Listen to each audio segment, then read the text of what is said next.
Tara, ride tayo, Pinugay Loop. At eto na rin yung proper test ride natin dito sa Blackbird BB16S Cyclocomputer. Ilang beses ko na rin naman na testing to, pero eto talaga yung proper testing niya kasi medyo mahaba yung distance na gagawin natin dito. Medyo bebebihin lang din natin yung ride kasi kababalik lang din natin. At grabe, napakainit sobra. Bago umahon ng kabading, nag-iwan pala ako ng sticker dito. Pero take note guys ha, wala na po yan dyan, nakuha na. Matagal na po itong video na to at ngayon ko lang na-edit. Pero ang pogi din talaga tignan nitong cyclocomputer na to. Napakasimple lang ng kulay niya, black and white. Big shout out pala sa lahat ng umorder ng BB16 sa link ko. Maraming salamat sa inyo guys sa support. Maya-maya lang, nasa ahon na naman tayo. Namiss ko din talaga magbike. Puro takbo kasi tayo na itong mga nakaraan eh. Pagdating natin dito, medyo bumanat lang tayo. Namiss ko yung hataw ng hangin sa mukha ko kapag ka medyo mabilis. Hindi na ako nag-free wheel dito, tinuloy-tuloy ko na to. Medyo nag-effort lang ako dito hanggang sa umabot na tayo sa papasok ng Pinugay dito sa may lusong yan. Dalawang sticker pack talaga yung dala ko. Yung isa dapat idadrop ko sa may Morong. Pero naispatan tayo na itong dalawang bata na to dito sa Pinugay. Kaya sa kanila ko na lang binigay.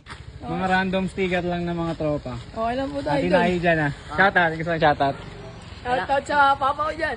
Yeah. Shoutout sa PFG. Yan ah. Buti tinawag niya ako.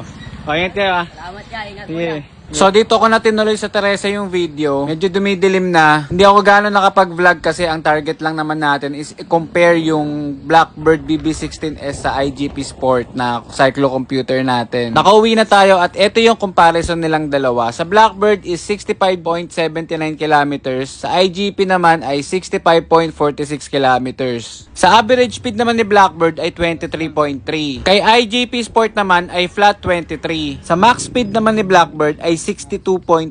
Kay IGP naman ay 53.8. Parang mas accurate yung max speed dun sa Blackbird kasi naaalala ko lumusong ako ng medyo mabilis. Sa max speed lang tayo nagkaroon ng malaking difference. Pero hindi naman nagkakalayo. So para sa ibang details ni Blackbird BB16S Cyclocomputer, available po yan sa Hello Basket natin or link sa comment section. Yun na lang po muna sa ngayon. Maraming salamat sa panonood. Kita-kits sa kalsada. Ride safe. Bye!